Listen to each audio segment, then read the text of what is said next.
Joining me now for more, Congressman Tim Burchett. Thank you so much for joining us this evening. First, Congressman, I do want to hear your thoughts and whether you think that UFOs are a serious national security threat.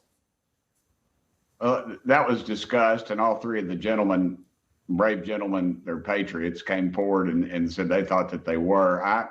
I differ on that. You know, we've known about these. I mean, you read your Bible, Ezekiel saw the wheel.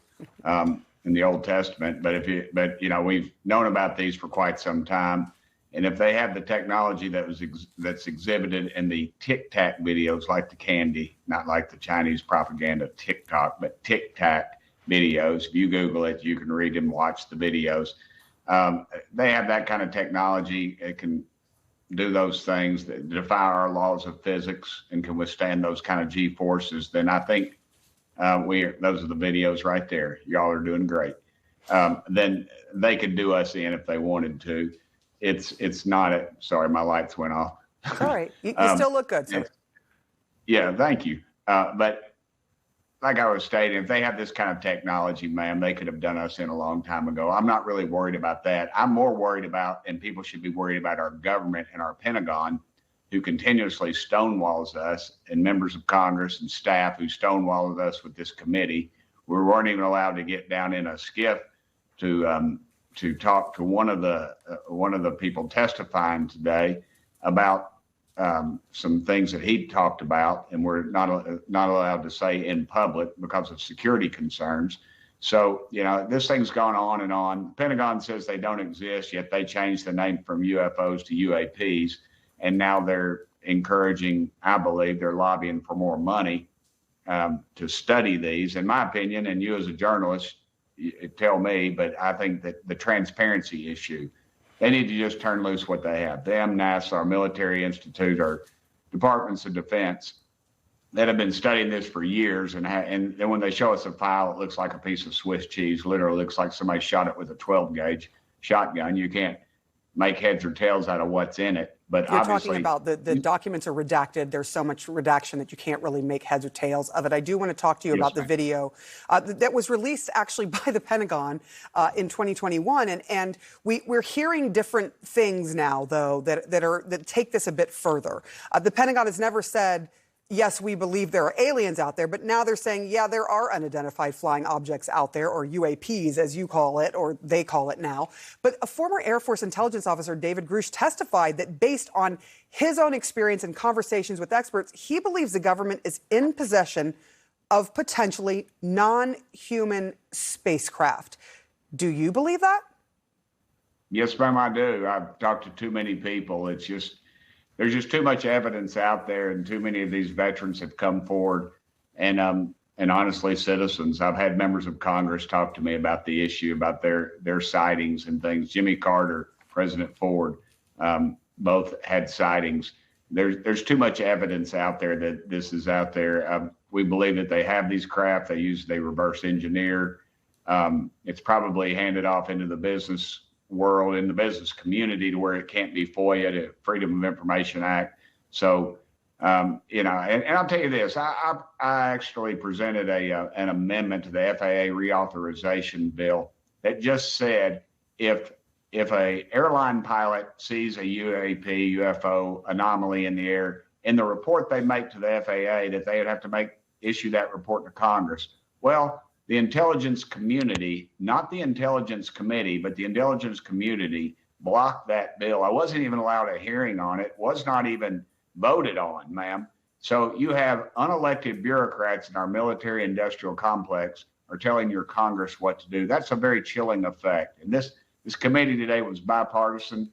I was proud of my Democrat friends and my Republicans colleagues on my side of the aisle that testify, or that ask these questions. It's something that the American public deserves to know. Congressman, for decades, through every administration that I can think of, there have been questions brought up by civilians, but they've always been said that they're nuts, or that they're, just making this stuff up. And now here we are in 2023 actually talking about this and seeing some evidence of it. So it is a remarkable moment in our history. I do want to quickly ask you, I know you came here to talk about UAPs in the hearing, but I do have to ask you, because I am a journalist and this is in the news, about about Hunter Biden. His deal blown up by the judge. Prosecutors and the defense usually have their stuff together when it comes to putting these plea deals together, but the judge wasn't having it. Where do you see all of this going? I keep thinking it's another nail in the coffin, but it's just they just keep knocking the nails. It doesn't seem to affect. You've got, in my opinion, ma'am, the Justice Department is very aloof right now. They're a rudderless ship.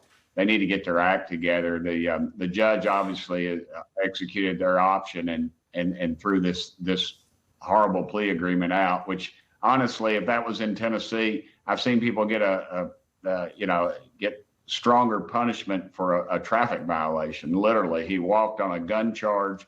And now I think they're realizing what's going on in these committees, in the Judiciary Committee and the Oversight Committee, about what's going on with Hunter Biden, and I think they're paying attention to that. And this judge realizes that there's more to this, and that this deal is a bad deal. Would you vote for an impeachment, as a lot of folks are talking about in the GOP, when it comes to Joe Biden? From the evidence I've seen, I would, ma'am. You're talking $10 million from Burisma. You've got money coming from China. But even though there's no evidence of anyone even paying any taxes on this money. Right, but Congressman, even though there's no evidence that we have all seen, that has been shown to the public, that has been put forward from the Congress, from the GOP, that there are ties, very clear ties, between Hunter Biden's business dealings and Joe Biden, correct? Well, let me correct you on that. It's the FBI's informant, not the Republican informant, not the Democrat. The FBI's own informant was the one that notified us of some of the most damning information. And it just goes on and on. And, what are they paying these millions of dollars for? They're the grandkids, minors, getting tens of thousands of dollars that, what are they getting? They always say, well, the Trumps. Well, President Trump was selling tough steaks and crappy ties. We know that. But what is Hunter Biden selling? Nothing but influence. And but couldn't he be selling that influence, sir? Couldn't he be selling that influence, sir, if that is the case, without his dad knowing? In other words, selling it using the name without, sure. You know what I mean? Well, President Biden changed his story once again today, and said that first he said he's never talked to me about business, which to me is just absurd. I mean, you talk to your dad. I talk to my dad about everything. My business, my political life, my love life, for goodness sakes, or lack thereof, I guess. But, to say that he's not talking to his dad about it, and then his dad says, well, we didn't talk about that business.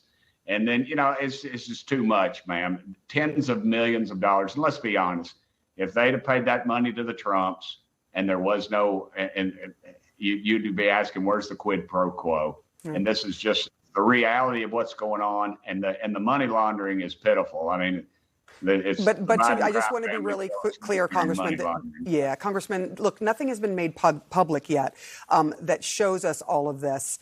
When and if it is, we will get back to you. We'd love to talk to you if you have the evidence to show. But at this point, we haven't seen, the public hasn't seen any of this hard evidence that has been brought up by members. I don't know what you have $10 million coming from Burisma, a company. They're accusing Biden of. They accused Trump of doing what Biden actually did, $10 million of bribery. And they fired a guy. I mean, you can follow the money, ma'am. And these are FBI informants. These are FBI. Right, but it has to be proven. There has to be some proof.